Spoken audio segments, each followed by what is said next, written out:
Hey everyone, welcome to another episode of Darshan Talks. I'm your host, Darshan Kulkarni. It's my mission to help patients trust the products they depend on. As you may know, I'm an attorney, I'm a pharmacist, and I advise companies with FDA-regulated products. So if you think about drugs, wonder about devices, ponder over pharmacy, or consider cannabis, this is the podcast for you. My guest today is also an attorney. I'm an attorney as well, so I do have to start off with our disclaimers. Not legal advice, not clinical advice. I also do these podcasts, these live streams, because they are really interesting. I get to talk to really cool people like my guest today. So if you like this, please like it, please comment, please subscribe. And I'm sure my guest will appreciate this, as would I. Please share with people who you think might learn or might want to know more about the podcast and the discussions we're having. If you want to reach me, you can find me on Twitter at Darshan Talks, or just go to our website at darshantalks.com. Our podcast today, our live stream today, I'm really excited about, because today what we're going to end up talking about is this idea of international transactions. And I've always hinted at this. It's kind of work I've done before. A lot of my clients tend to be international, but I get to talk to someone who does this true blue at a global level. And I'm going to talk a little bit more about that. We're going to hear more about it as well. Our guest today is a licensed attorney both in Germany and the United States in North Carolina, and is admitted as a foreign law consultant in Georgia. He consults clients on U.S., German, and European law. His practice areas include international business transactions, incorporations in the U.S. and Germany, and foreign direct investment advisory, startup consultations, immigration and business visas, company-sponsored green cards, as well as dual citizenship applications. So our guest for today, ladies and gentlemen, is Reinhard von Hennigs. How are you, Reinhard? Good to see you again. Darshan, always great to see you. Always great to talk to you. I'm doing perfect. How about yourself? I'm doing well. It's been a very difficult period, as we all know, with COVID. And one of the things I've been trying to figure out is, should I start traveling more? And I've been struggling with that. You, on the other hand, just came back. You just came back from Germany. How was that? How is Germany doing right now? Germany is great. If you listen to the news, Germany has a big problem with an unprecedented flood where thousands of people are homeless, thousands of people are missing, hundreds are somewhere injured, over 170 confirmed deaths at this time. And this unprecedented flood is something which is really a big issue in Germany right now. After everybody thought we are done with Corona, we are done with all the COVID prevention, now a whole area of Germany is under another disaster. Other than that, it was certainly a good mixture between scary and cheerful to be traveling again, to be on many hours on board of an airplane, wondering, does my double vaccination work and what's happening on that end? Also, by the same token, air travel is no longer what it used to be. My travel was rebooked twice on both ways. So it was rebooked twice in leaving. It was rebooked twice on flying back. So my return flight had to be delayed for 2 days because British Airways did not service one flight, and therefore American Airlines could not bring me out. So my big takeaway is when my wife and I celebrated the birth of our first round of kids, the twins. Everybody told me, you need to add an hour to your life if you want to leave the house. What I can tell now everybody in the same spirit, add a day to your travel. Make sure you don't return the day before you have to do business, or make sure you don't fly the day before you need to be in the other part of the world, because it may change. And it did happen to me. I arrived exactly 2 days later than scheduled because of shortage of flights. Before Corona, there were over 3,500 weekly flights between Europe and the United States. In the Corona hype, it was down to a little bit over 100. Now the numbers are going up, but the availability is certainly very, very different. So how was it? It was a thrill. It was fun. It was different. It's almost like you need to learn how to walk and to talk and to ride a bike again, because rules are different on all different levels. So the rules are different, and you're talking about this flood. Let me ask you the first question, because I wasn't aware of this flood. So I suddenly feel like I'm living under a rock. Where's the flood impacting? The flood is impacting the middle western territory of Germany, which is bordering to France, to the Netherlands, and to Belgium. and it was an unprecedented rain over a couple of days due to a storm. It's known as Bernd. We call our hurricanes in America different names. So the very deep storm Bernd created an unprecedented amount of rain over multiple days. This created the soil to be oversaturated, and little streaks and little water puddles in little cities, which are normally 2, 3, 4 feet high, ended up to be 25 feet high. Wow. Or in the metric system, normally there is 60 centimeters. One river is reported, and it ended up to be higher than 8 meters. There are roads 12 meters, which is 36 to 38 foot underwater because of how the water flows. So the impact is primarily in Germany, also a little bit in France, in Belgium, and the Netherlands. But this whole Rhine area, where lots of rivers flow into the Rhine, they're all impacted. And it was a disaster. Why did you not hear it? Joking about international things, what I realize is that so many media are talking about local news. They're talking about state news, and international news are very hard to grasp. So when I talk about international things, I always need to reflect myself. What do people know when I talk about things? What I, in my daily life experience, does not match your news feed, because you may have a different geographic interest. You may have a different intellectual, academic interest. So the world is bigger than we think, but by the same token, it's hard to get news. It's so interesting you say that. Now, let me ask you this. So I've been to Germany a few different times, been to a few different places. So, but I apologize. I'm not as familiar as I should be with German geography. My question to you is: are these floods impacting an industrial part of Germany, and is it impacting business? So so Cologne is a big city, many people know. So Cologne is kind of like on the most northern rim of the impacted region, and Cologne is a media city. Cologne is a technology city, and Cologne is, so to say, on the western part of what we call the Ruhr Valley, and the Ruhr Valley is known for heavy metal and steel, old-fashioned 18th, 19th, 20th century production of things. So there is an impact there, but the majority of the impact is just slightly outside of this industrial area, where people rely on tourism, where people rely on wine, on agriculture. And I hear voices from different hotels and vacation suppliers to say, well, after Corona restrictions were lifted, we had hoped for a nice summer, but now everybody thinks we are under the flood and bookings are canceled left and right. It's almost like if there's a hurricane in Miami, everybody is canceling their trip to Amelia Island because I think it's the same state. So, so it's a ripple effect on tourism primarily. But again, the sad news is people lost their lives in a flood. And that's something where I feel we should have enough technology out to warn of floods coming, especially in the 21st century.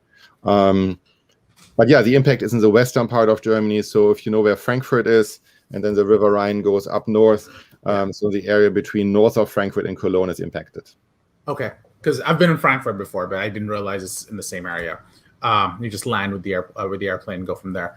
But let's take that next step. So we're talking a little bit about how you are intimately familiar with, and you're doing these global transactions involving Germany, and you're dealing with global transactions involving the U.S. In situations like this where you have flooding, how do you? Is this going to impact the types of agreements you start drawing up as you continue in terms of joint ventures? Do we now say acts of flood will be a act of God, and therefore we may not perform? Or is this sort of we're now expecting this, and it's just what we do, and we just take backups, and that risk is on you as a company? It's a brilliant question. It almost sounds like a discussion about force majeure. What we see very often is that contracts call for certain implications and certain excuses. And one of the larger force majeure discussion I had with my clients was about this container ship who got stuck in the Suez Canal, where the question is somebody whose goods are on that ship and who cannot get the goods to the port of designation now subject to a force majeure excuse, meaning that because the goods are stuck somewhere in transit, he is excused of the on-time delivery. And the quick answer is it depends on how the contract is drafted.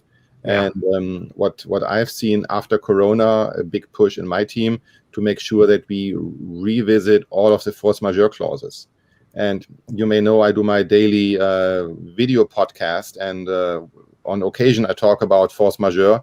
And I had a big force majeure session after we had the Corona situation, because Corona was certainly non-foreseeable.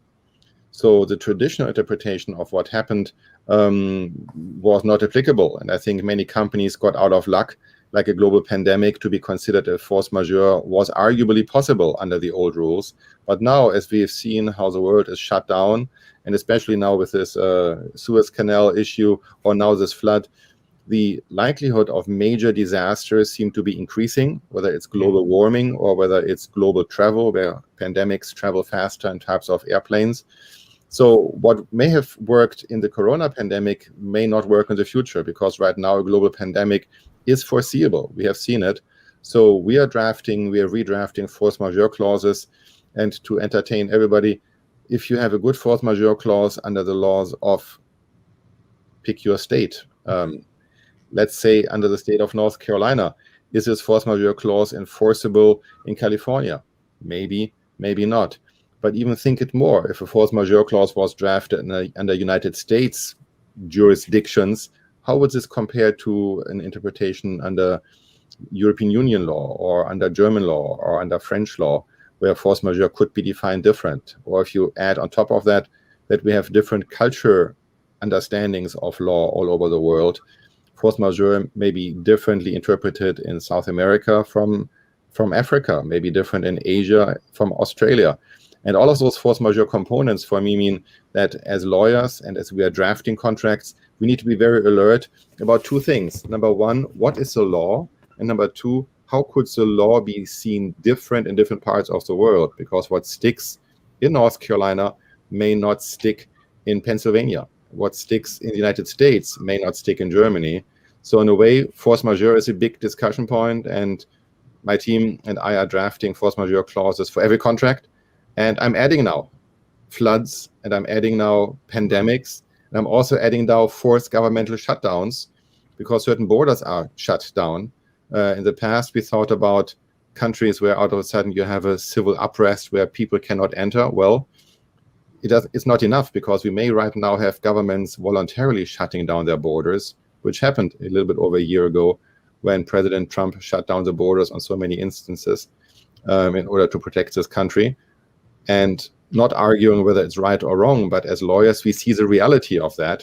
And what we saw as a surprise in 2020 is, for me, the new norm. So drafting is more challenging, more fun, but by the same token, if the job would be boring, we wouldn't do it. Exactly right. But now we're talking about how you are broadening the scope of force majeure. And as we start getting into that, do you find more companies will start doing deeper due diligence into force majeure issues to see if they have a plan to address these disruptions? And what I mean by that is, let's say you're talking about a joint venture, you're talking about a buy-sell agreement. Do you think that there's going to be a new focus on, are you ready for strikes? Are you ready for flooding? Like, do you have a place to store your things? Are you ready for COVID and therefore manufacturing disruptions? Or do you think that most people, based on what you're seeing, are going to come out of this in 2, 3, 4 months, 5 months, and go back to where life was before? I think the human nature tends to forget bad things and look forward. And so I believe there's some short-lived memory here. And if you think about the job we as attorneys and counselors have, is to say, well, remember that time when it didn't work. So we need to be more careful in drafting. So while I think the people will forget, I can also see that we have different kinds of technology, which I think is fascinating, where an old problem may be overcome by technology. I think, for example, 3D printing of gadgets may improve any delivery shortages when out of a sudden you cannot get containers from A to B, but you need certain gadgets. Well, how about you make your own gadgets by using a 3D printing technology? And then you have instead of force majeure arguments, you have licensing arguments, you have copyright arguments, you have different protection arguments here. But the human mind, in my understanding, is always there to invent, and we as lawyers are there to support and to underlie what the human mind is doing.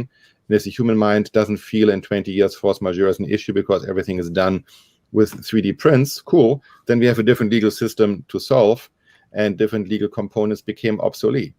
If you talk about horse carriage right laws in London in the end of the 19th century, they're obsolete by now because nobody seriously rides horse carriages in the city of London anymore, and those laws are no longer needed.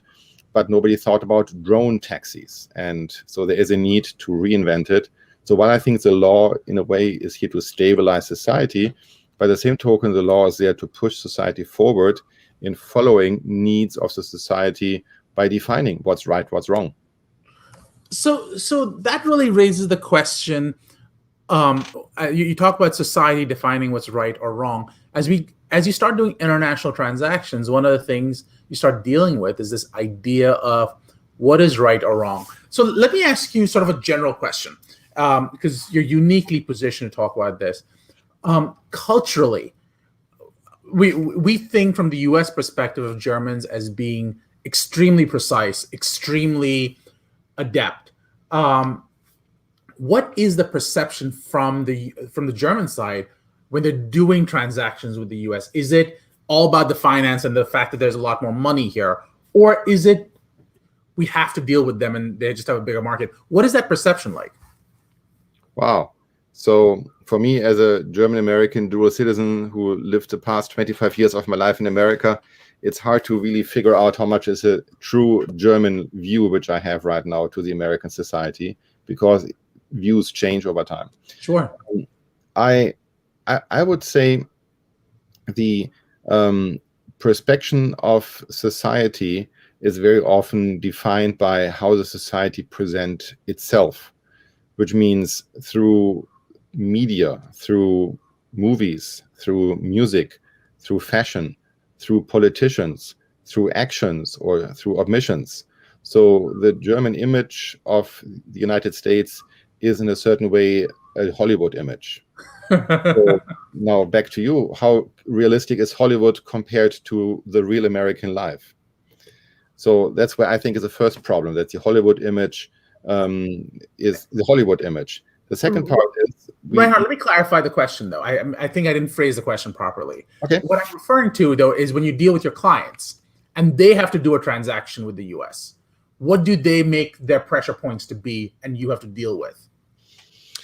Good. That's a good one. And sorry for not catching that nuance. What my clients see, the Americans, very often is you're radical, easygoing, and no fixed predictability behind that. And I had seen situations where we were in the middle of a deal and the deal seemed to fall apart, and then the American counterpart said, okay, if X doesn't work, how about Y? And this was a real estate driven transaction where out of a sudden the seller offered a different piece of land and the German client got very nervous. What's wrong with this piece of land? Why doesn't he want to sell it to us anymore? And what's wrong with the new piece of land? Why does he want to do that? What did he realize in the meantime, which we didn't know? So this American, okay, let's make a deal. If this one doesn't work, let's shape it a little bit different, is very normal for the American culture. So it took me a while to explain that we have a cultural gap here. There's nothing wrong with property A over property B. It's just they thought that you don't like property A, therefore they changed property B. If you don't like property B, let's ask for property C and say, let's start again. And the answer was, well, but this is not productive. We are not prepared for that. So it's nice to see those different cultures. So the trial and error, easygoing, let's make a deal is certainly something which is not part of the German culture. And if I have more time, I can add more to that. Please do. So the second part, which confuses Germans a lot, is when there is a brainstorming, that the brainstorming is not prepared. And so from an American point of view, if you want to do a brainstorming, of course, you're not prepared. But the German mindset is, well, if we have an unprepared brainstorming, then we cannot brainstorm correctly. So tell me the limits of my brainstorming, because before I start to brainstorm, I need to know what's off the limits. And the nice American phrase is to think out of the box is something which does not fit with certain German cultures or certain German personalities.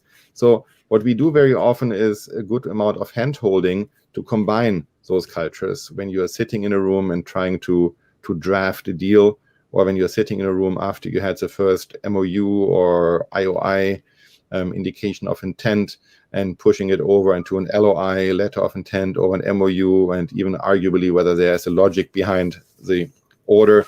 But if you're on a discussion like that, what German counterparts find confusing, that the American counterparts change their mind. And the typical German answer for a question is no. The typical American answer for a question is yes. At the end, both make it work, because the Germans revisit their no, the Americans revisit their yes. So it's a little bit of a yes and, or a yes but, or a no but, or no and. So at the end, those cultures meet, but you have two different starting points.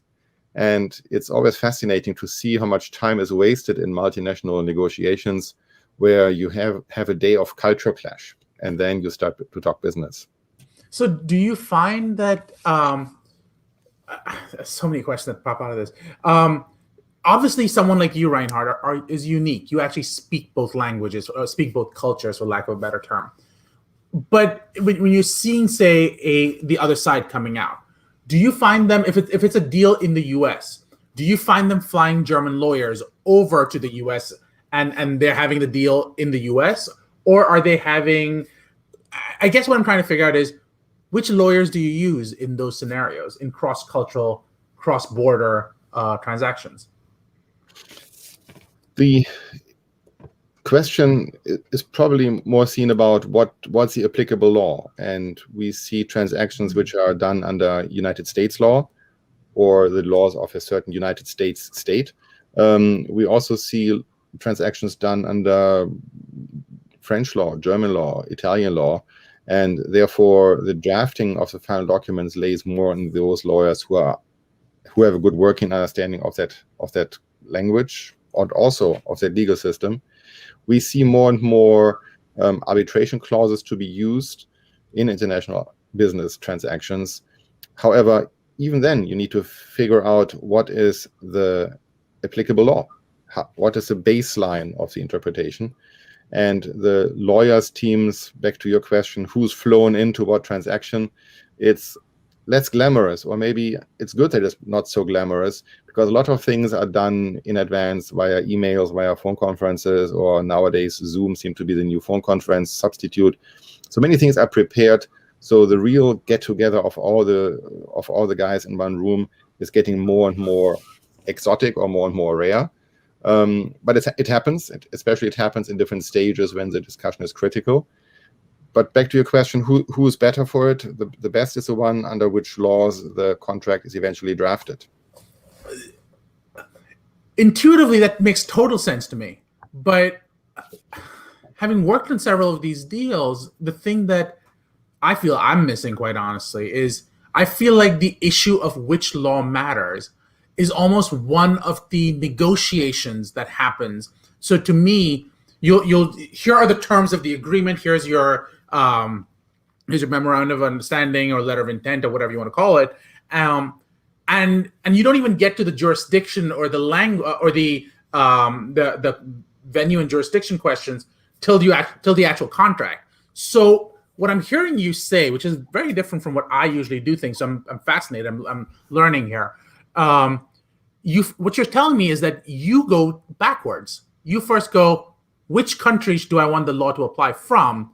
And then I'll draft everything else according to that, which means you'd have to have a pretty deep country-specific knowledge of each law system. Is that fair? Am I saying things that are accurate the way you're describing? I think you picked up what I said, but it's probably not that black and white. Okay. So I don't see negotiations start with which law is applicable. No. Okay. When people are first in love, they talk about how to create a family, not how to file for divorce. So business people talk business first. Where to go with a lawsuit is definitely not on the front of their mind. What we see very often is this drafting of, when the paper gets drafted and redrafted, it gets more detailed. At that stage, the question comes down under which laws it is, and then the question is who's more in charge. I very often have no preference in giving up certain laws, as in we don't need to stick specifically to American law or to German law. Why? Because we are part of the same country mindset. We are part of the same structure of a Euro-American, or sometimes I hear it as the three monotheistic religions being driven by a moral set of minds, which are very often reflected in the legal system. And while we certainly have transactions, which I've been in, where we had involved Sharia law, if it comes down to how do you define interest under the tradition in parts of the world, and how can you make an interest calculation if you want to have a Sharia component in with an investor from Riyadh, for example. And that's a question where, in my understanding, those are real deep thoughts behind that. But once you are done with what do you want to do, it boils down to that at the end, many things are different, but it's a real end, many things are similar. You always want to follow the good Roman legal principle, which is over 2,000 years old, pacta sunt servanda. Treaties, contracts need to be followed, and you need to have an enforcement system for this Roman law principle of pacta sunt servanda. And if you have a contract, then make it stick under German law, hooray, go for it. But you need to have the understanding of what you want first, and then you put in what it is. But if you follow the pacta sunt servanda, and that a contract needs to be followed through, it makes no difference if you enforce a contract under German law, under North Carolina law, or under California law, because the legal guiding principles are similar.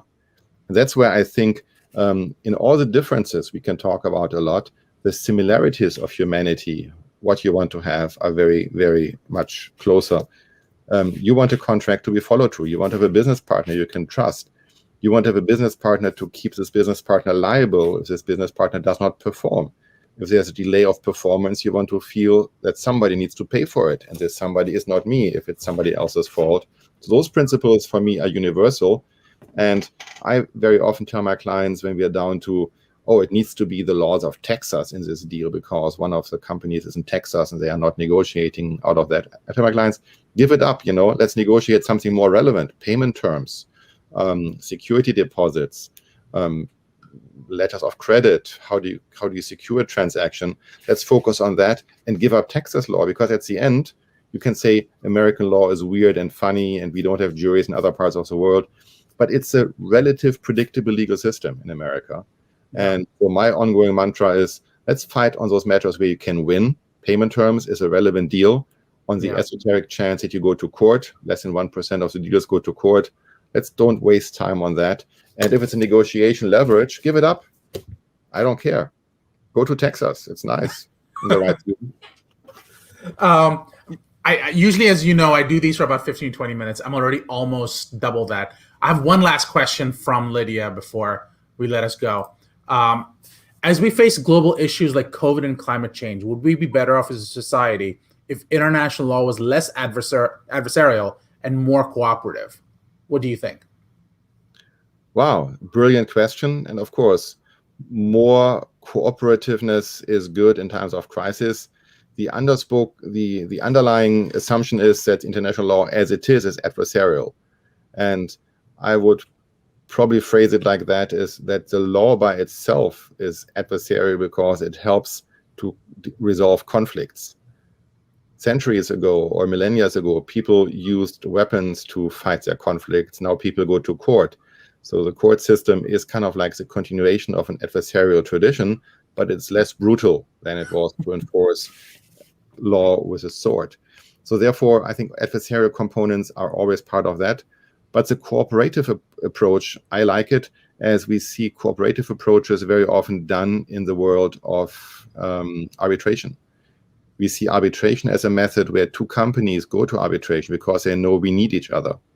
I have a transaction where my client is telling me, yeah, let's fight for our rights, but they are 30% of our revenue. So we cannot get too upset. We need to stand by our words, but we have 5 deals coming in over the next 6 months. So let's make it work. So I see in reality that cooperation is in the day-to-day's mind, and the lawyers are there to make the cooperation stick and to push down the adversarial component. So Lydia, it's a great question. And I think especially in light of the initial climate catastrophe I talked about with the flood, in light of climate change, we need more flexibility, and cooperation is certainly a great mindset to have. Thank you again, Reinhard. Ryan, before we continue, before we start wrapping up, how can people reach you? Well, one part is to look into Twitter. Hennigs is my handle, at Hennigs, Hennigs. I also have my personal website, which is reinhardvonhennigs.com. You can go to my morning musing website, which is now put into this book format, which I printed over from the first 100 musings. It's morningmusing.com. So all of those methods are good, but the easiest would be to use my Twitter handle at hennigs.com and send me messages over that. Email works, phone works. Very, very cool. So let's ask a couple more questions. Like I said, we have 3 questions more we have to ask you. 1, based on our talk today, what is one question you'd like to ask the audience? Wow, that's a good one.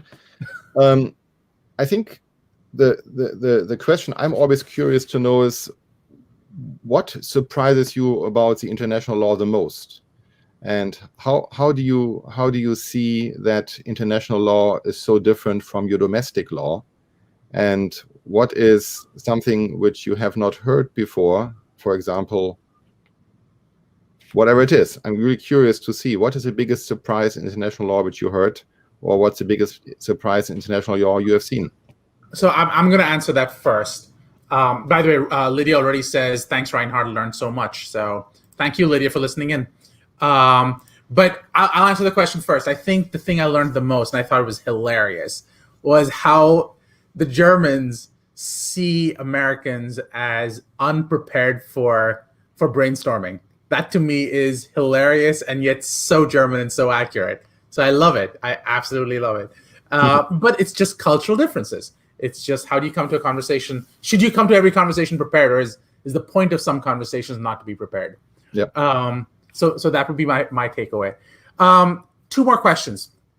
My question for you then would be, what is something you've learned in the last month that you think the audience might find interesting? What I learned, and I like this question because I'm sometimes, when I'm on a board situation, when we have a little icebreaker, I use this. What did you learn since our last meeting? So right. now I'm on the receiving end of that. What I learned is that private entrepreneurs can create miracles, and where companies who are stuck or governments who are stuck cannot provide solutions. What I learned after this whole flood in Western Germany, that Starlink, which is Elon Musk's company, put 12 dishes into the remote areas of complete destruction to have internet connection over satellites, which is part of Elon Musk's Starlink satellite network. Why is this relevant? Because people down there have no way to communicate otherwise. Help cannot be directed if you don't have any phone communication or internet communication. So to pump 12 of those satellite dishes in an area of disaster is very meaningful. And what I learned out of that is how much further the private satellite industry is than I thought. I thought so many things are done with governmental agencies, NASA, ESA, and whatever it is. But here we have private entrepreneurs, the private spirit, the entrepreneurial spirit, which made something work. And I learned that as a part of this disaster. Starlink and 12 dishes. Very cool. Last question. What made you happy this week? Well, if I rephrase this question, what made me happy last week is that I had a chance to see my parents after Corona. So long I haven't seen them. I had a chance to visit more family members on the trip, and it was just nice to see family for the first time, sometime since 2019, when Corona hit in 2020 and all the travel bans and all the voluntary not travel for safety reasons became in place. I didn't want to travel before, but to see my parents again after so long made me really happy. And last week, of course, when I came back, it made me happy to see my family here. Very, very cool. Reinhard, before we hang up, last reminder, how can people reach you?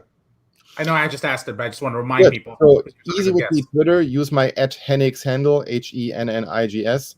Alternatively, send me an email at reinhard@hennigs.net. Perfect. Reinhard, thank you so much for being our guest today.